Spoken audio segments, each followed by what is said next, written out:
করে আর খাবে কি? পিসিমণি বলছে কেটে কিনতে,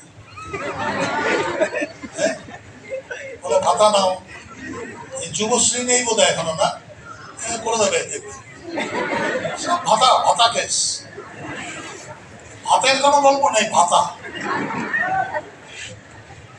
তো সেই জায়গায় দাঁড়িয়ে কেউ যদি কলেজে যায় আমার কোনো আপত্তি নেই, পড়াশোনা করা তো দরকার আছে, করতেই পারে, কিন্তু মাথায় রাখতে হবে হোয়াট ফর, পড়াশোনাটা কেন। ওই যে বললাম 11-12 গিয়ে আমরা ঠিক করি সায়েন্স নেবো না, আর্টস নেবো না, কমার্স নেবো, এবং তার জন্য বোধ হয় তাই নাকি 9 থেকে শুরু হয় বোধ হয়, কি জানো ভুলে গেছি। তো তখন গিয়ে আমাদের বুঝতে হয় যে কোন লাইনে গেলে কাজ হবে, সেই লাইনটা নিয়ে পড়াশোনা শুরু করে।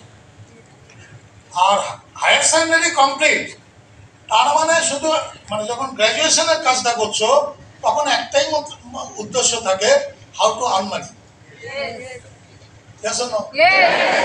এটা তো হওয়া উচিত, কিন্তু হয় না কেন? সেই নলেজের অভাব।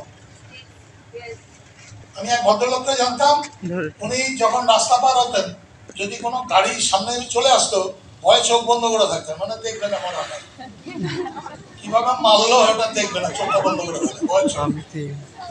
এই স্টুডেন্ট ক্লাসটাও তাই করে, তারা চোখ বন্ধ করে রাখে, তারা কখনো ভাবতে চেষ্টা করে না যে আমি গ্র্যাজুয়েট হব, যে হয়ে কি লাভ, পয়সা পাবো, তাহলে আমি গ্র্যাজুয়েট হবো কেন? গ্র্যাজুয়েট হতে কি ভাল লাগে? একটা সময় মাপা হতো এডুকেশন মানে what degree you are having, তোমার কি ডিগ্রি তাই দিয়ে এডুকেশন মাপা হতো। বাট অ্যাকচুয়ালি তো তা নয়। এডুকেশন মানে হচ্ছে শিক্ষা, মানে যে শিক্ষা তোমাকে কোনটা ঠিক কোনটা ভুল শেখায় সেটাকে বলে শিক্ষা। রাস্তায় যত্রতত্র নোংরা করা উচিত না, এটা তো শিক্ষা। এটার জন্য বিএ পাস করতে হয় না। তো স্কুল ফাইনাল পর্যন্ত ওই নলেজটা দরকার, after that it is not at all required, কোনো দরকার নেই। কারণ এডুকেশন আমি বিএ পাস করলাম, করে একটা টোটো বার করলাম, তো টোটো চালাতে কি গ্রাজুয়েশন লাগে না? তাই তো হচ্ছে কিনা? So that knowledge you must have, তোমাদের সেই নলেজটা ভেতরে থাকতে হবে যে হোয়াট ফর হোয়াট, কিসের জন্য কি, নাকি না? আমি মজা করে বললাম এডুকেশন ইজ মডারেশন, কিন্তু ঘটনা যে এডুকেশন তো দরকার আছে। আমার কথা বলতে গেলেও আমার ভেতরে এডুকেশন মানে শিক্ষাটার দরকার আছে, যে কোনটা বলা উচিত কোনটা বলা উচিত নয়, কিন্তু তার জন্য গ্র্যাজুয়েট হওয়ার দরকার নেই। আমরা তখন বুঝতাম না, জানতাম না, পড়েছি পড়াশোনায়, তারপরে কি হলো ফিজিক্স অনার্স, কি হলো গ্র্যাজুয়েট হওয়ার পরে ইতি। কেন? আমার বাবা সে বছর রিটায়ার করেছে, গভর্নমেন্ট সার্ভিস করতেন, পেনশন ছিল, কিন্তু পেনশনের টাকায় ছেলে মেয়েরা পড়াশোনা করবে এটা মানসিকভাবে মেনে নিতে পারি। তো পড়াশোনা শেষ করে দিলাম, করে দিয়ে কি চাকরি। কেউ বলেনি, মা বাবা বলতো, মা বলতো বিশেষত যে ভালো করে পড়াশোনা কর, বাবার মতো চাকরি দেবে। কিন্তু অভিশাপ দিয়েছে ওটা, যে ভালো করে পড়াশোনা করো, বাবার মতো চাকর হবে। Who wants to be servant? কে হতে চায় চাকর? হ্যাঁ, তোমরা কেউ চাকর হতে চাও না মালিক হতে চাও? তাহলে চাকরি জব ওয়ান্টেড ঘুরছো কেন, নাকি না? এই ক্লিয়ার ভিশনটা থাকতে হবে কিসের জন্য কি। তো আমার সেটা তো তখন কেউ শেখায়নি। যে বললাম যে নলেজটা আমার ছিল পড়াশোনা করতে গিয়ে বা চাকরি করতে গিয়ে, তার থেকে 100 গুণ নলেজ কি আরো 50 গুণ নলেজ আমি পেয়েছি স্মার্ট হেলথ থেকে। এবং এটা তো ঘটনা যে আমাকে যদি অপশন দেওয়া হয় যে তুমি চাকরি করবে মানে চাকর হবে না মালিক হবে, কেউ রাজি হবে না চাকর হবে। কিন্তু তখন দেমা একটা চাকরি, হ্যাঁ,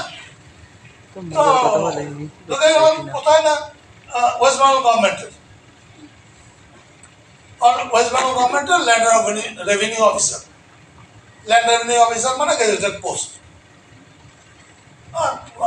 ঘ্যাম ঠ্যাম দারুণ ছিল। আমার বাবা তো গদ এই বয়সে তুই গেজেটেড অফিসার হয়েছিস, জানিস তুই কত দূর যাবি?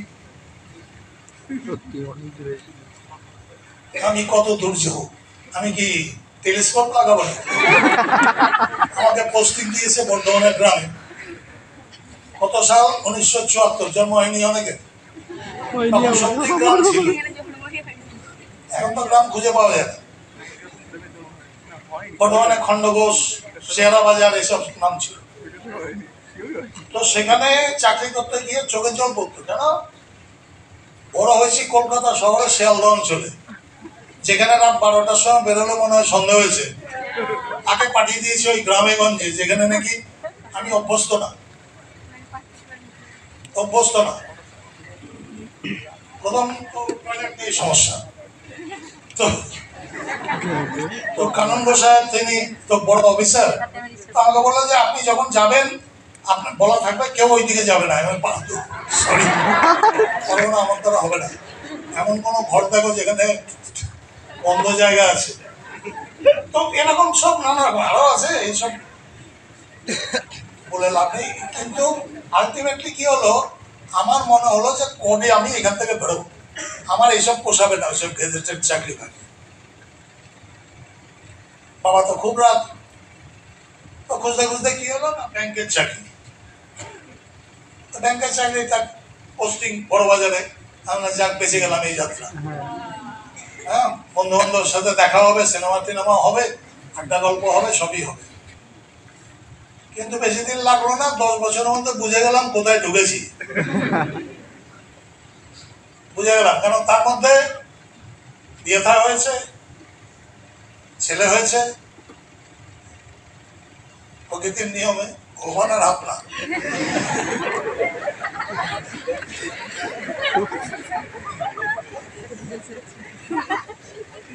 আর তার থেকে আমার উপলব্ধি হয়েছে, যত দিন যাচ্ছি তত আমি বিক্রি হচ্ছি।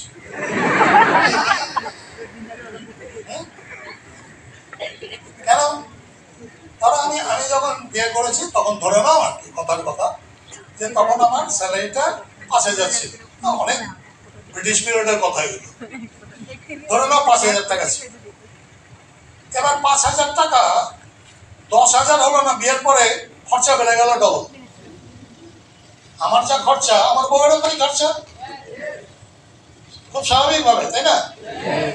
কারণ সে হয়তো অত অন্য কিছু বেশি বাজে খরচা করে না, বা এদিক ওদিক ঘোরে না। কিন্তু না করলে কি হবে, এইসব কত খাওয়াটা না একটু কম খায় আমাদের, কিন্তু বাকিগুলো তো আনুষঙ্গিক গুলো তো অনেক। তারপরে আবার শ্বশুর বাড়ি, বাবা।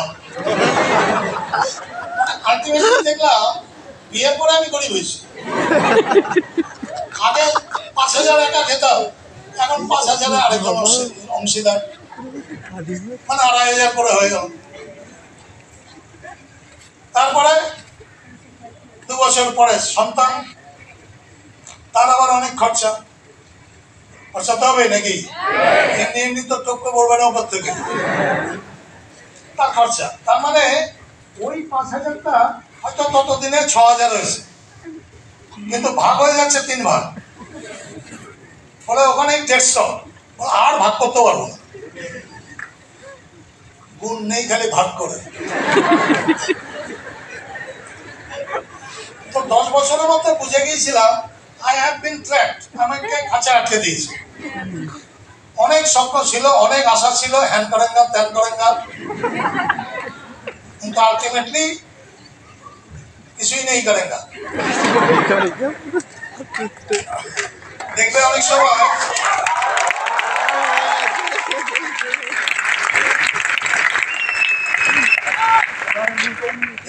সময় চিড়িয়াখানায় নতুন বাঘ সিংহকে নিয়ে আসে, দেখেছো তো?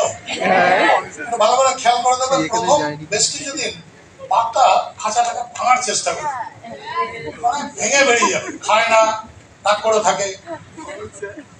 কিন্তু তারপরে ধীরে ধীরে কি হয়, টেন্ড হয়, মানে পোষ মেনে যায়। তখন ওই বাঘটা বা সিংহটা ভাবতে শুরু করে, এই মন্দ কি, আমাকে দৌড়ে গিয়ে শিকার করতে হচ্ছে না, একটা আস্ত পাঠার ঠ্যাং পড়লো, বসে বসে শিওলাম, তারপরে হ্যাঁ, এই ভালো লাগার থেকে কি হলো, তারাও সন্তানের জন্ম দিতে শুরু করলো। মানে মেনে নিল জैसा है बहुत बढ़िया है। আমার অবস্থা তাই হয়েছে। আমি বুঝে গিয়েছিলাম এই জীবনে আর কিছু বেরোবার জায়গা নেই। আই এম ইন ফ্যাক্ট আমাকে খাঁচায় ঢুকিয়ে দিয়েছে, হম্বি দম্বি শেষ। তো যাই হোক, মানে আমি বলি যে আমার 14 বছরের সৌভাগ্য যে আমি স্মার্ট ভ্যালু পেয়েছি।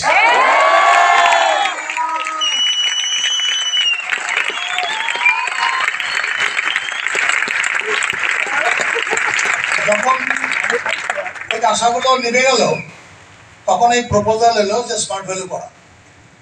প্রথমে ডিনাই, যেটা বললাম করবো না, হবে না, আমার দ্বারা এসব হবে না, আমার দরকার নেই, আমি যে চাকরি করি তাতে চলে যাবে, ব্যস্ত আছি, ভালোই আছি। কিন্তু ওই বিশ্বনাথ ভৌমিক, ওই জন্য তার সম্বন্ধে সব জায়গায় গিয়ে বলি যে ভাগ্যিস ওই লোকটা আমাকে ধরেছিল।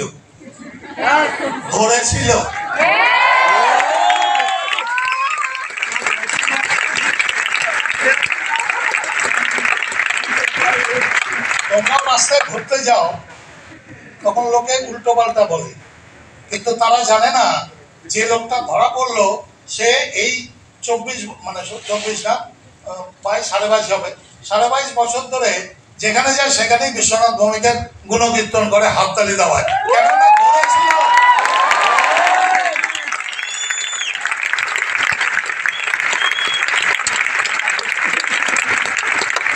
ধরা পড়ার জন্য কি হলো, আমার যদি গুণ থাকে কোনো কিছু, আমি নিজেকে নিজে অ্যানালিসিস করি, আয়না দাঁড়িয়ে অ্যানালিসিস করি, হোয়াট ক্যালিবার আই হ্যাভ, আমার কি গুণ আছে যে আমি আজকে স্মার্ট ভ্যালুতে 3 নম্বর পজিশনে বিরাজ করছি।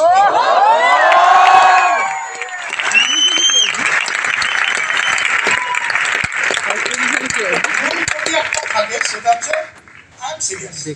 যখন পড়াশোনা করেছি তখনও সিরিয়াস, যখন পড়াশোনা ছেড়েছি তখনও সিরিয়াস, নাহলে এটা ধরেই ছুটতে থাকতাম। তো সেটা তো সিরিয়াস, যেটা দিয়ে হবে না আমার, চলো। স্মার্ট ভ্যালুতে এসেছি তখনও সিরিয়াস, কারণ টাকা যে পকেট থেকে গেছে আরো সিরিয়াস হয়ে গেছে। টাকা বেরিয়ে গেছে, টাকাটা তো ধরতে হবে। তো তার জন্য কি করতে হবে, ট্রেনিং নিতে হবে। ট্রেনিং নেওয়া শুরু হলো, মানে নলেজ প্রসেস আমার ভেতরে ঢুকতে শুরু করলো। ওই যে বলছিলাম যে স্মার্ট ভ্যালুতে এত লক্ষ লক্ষ লোক ঢুকেছে, সবাইকে সাকসেস পাবে না। ভালো করেই জানো তোমরা যে স্মার্ট ভ্যালুতে অনেক লোক সাকসেস পেয়েছে, অনেক, কিন্তু সবাই না। তাহলে কারা? সবাই যে বসে আছে সবাই কি সাকসেস পাবে? না না, বলো না। সবাই পেতে পারে। স্মার্ট ভ্যালুটা এমনই জিনিস, তুমি সাইকেল চলতে জানো? আচ্ছা, পৃথিবীতে সব লোক সাইকেল চলতে পারে? কেন? কারণ তার ইচ্ছে ছিল না। সাইকেল চলতে গেলে কেউ জিজ্ঞেস করে কি পাস করেছো, ওজন কত, হাইট কত, এই হাইটে সাইকেল চলা যায় না, এরকম ব্যাপার কোনো আছে? মানে নো ব্যারিয়ার, কোনো বাধা নেই কোয়ালিফাই করতে। কিন্তু বহু লোক আছে, এখানেও আছে, সাইকেল চলতে জানে নাকি না, সাঁতার কাটতে জানে না। কেন জানে না? জল কি বলেছে সার্টিফিকেট নিয়ে আসো, বাবার লাখ টাকা আছে তাহলে সাঁতার শিখতে পারবি? কেউ বলেনি, কোনো ব্যারিয়ার নেই, তাও শিখবো না। কেন? কি দরকার, এই তো বাবা হাঁটছি, আমার চলে যাও, চলে তো মাছ থাকে, পোকা থাকে, অজুহাতের শেষ নেই, ঠিক কিনা? স্মার্ট ভ্যালু তো তাই, স্মার্ট ভ্যালু তো তাই। এখানে ঢুকতে হলে একমাত্র স্কুল ফাইনাল অ্যাপিয়ার, পাশও করতে হয় না, তাই তো নাকি? পাশও করতে হয় না, শুধু অ্যাপিয়ার, মানে তুমি একবার পরীক্ষা দিয়েছিলে, ওইটা হলেই হয়ে যাবে। সেই ছেলেটাও এখান থেকে লাখ লাখ টাকা রোজগার করতে পারে, প্রমাণ প্রচুর।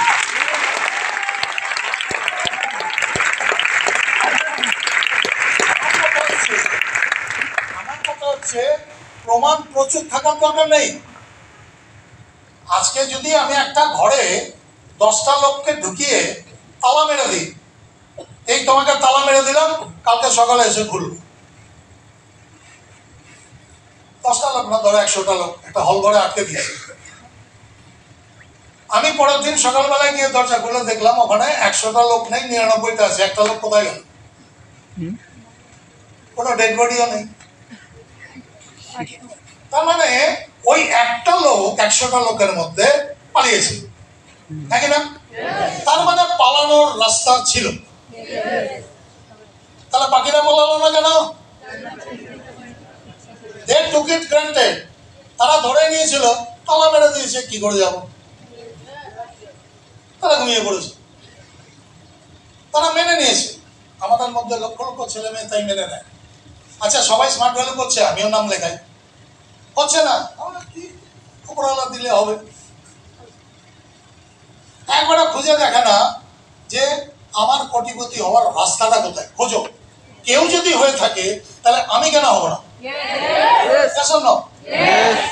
তো বেসিক্যালি বলা যায়, মানে আমার মনে হয় যে আমরা স্মার্ট ভ্যালুতে সবাই ঢুকি, আমিও ঢুকেছি।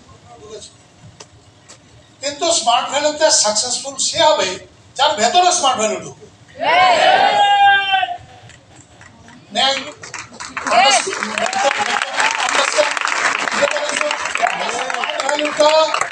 ঢুকলে হবে না। I know the address of কোটিপতি।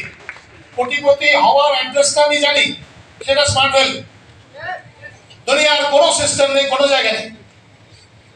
কিন্তু ওই অ্যাড্রেসে ঢুকে বললেই আমি কোটিপতি হব, এটা কিন্তু ভুল ধারণা। আমি স্মার্ট ভ্যালুতে ঘুমাচ্ছি, পড়ে যাস না রে। Good morning.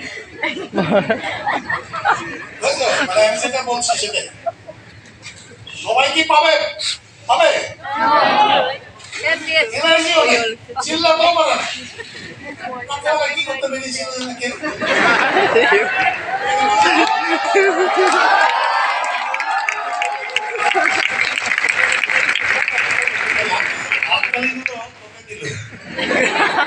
একটা কৃতিত্বের কাজ করেছি, ডাক্তারিটা তোকে দিল।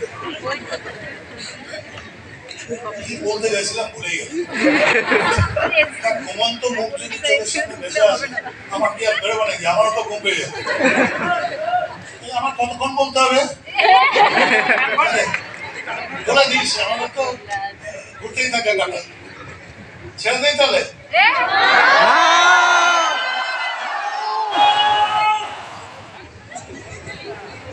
মিনিমাম 3 ঘন্টা।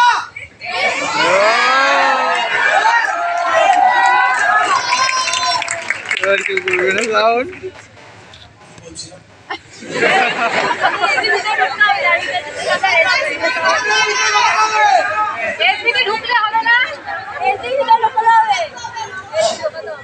এটা যে কোটিপতির রাস্তা, এটা একটা লোক প্রমাণ করলো ঘটনা যে এখান থেকে কোটিপতি হওয়া যায়।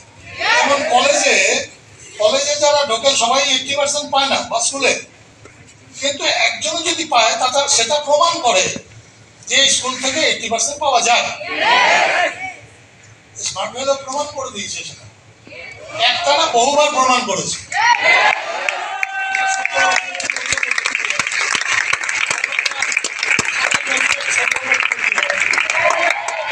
ছেলে হয়, একটা মেয়ে হয়, অর্থাৎ এখানে কোনো বার নেই যে তোমাকে এইটা হতে হবে, রূপে গুণে সরস্বতী লক্ষ্মী কিছু আছে, তাই হতে হবে, তাহলে তুমি কোটিপতি হতে হবে। নো, কিছু দরকার নেই। আমাদের এখানে তোতলাও কোটিপতি হয়, নাম বলছি না, বাট আছে, ঠিক আছে, লম্বাও হয়, পেটেও হয়। তাহলে এরকম একটা প্রমাণিত সিস্টেম যেখানে কোনো অন্যায় কাজ করতে হয় না, কেউ যদি করে কিছু করার নেই। কালীঘাটে আমি মা কালীকে পুজো করতে গেলাম, আরেকজন আমার পকেট কাটলো, তার মানে মা কালীর মন্দিরে দুজন তো ধারণা নিয়ে ঢুকেছে, তাতে কি মা কালীর দোষ?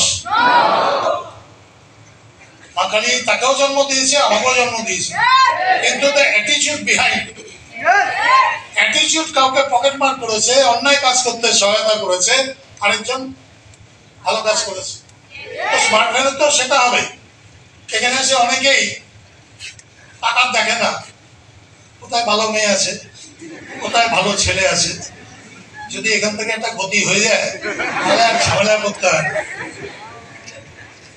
কিন্তু দিন আসবে ওইভাবে আর হবে না, ওইভাবে হবে না। পেপারে দিতে হবে যে কে ক্রাউন আছে আমি তাকে দিয়ে দেবো।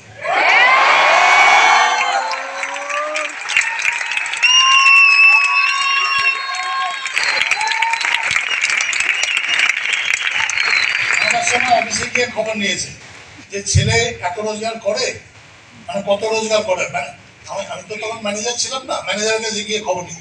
এখানে সেটা করতে হবে না।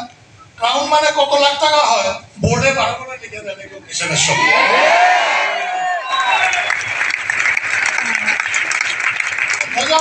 थोड़ा ऊंचा, Yes. थोड़ा ऊंचा। ऐसा ऐसा ना हो कि हम घुसा है और कमाई नहीं हो रहा है तो क्या सोचे कुछ ना कुछ धंधा करें। ये ধান্দাবাজিটা বন্ধ করতে হবে, ঠিক আছে? তাহলে কি হবে, তাহলে আমি সিনসিয়ারলি ট্রেনিংটা নিতে পারবো।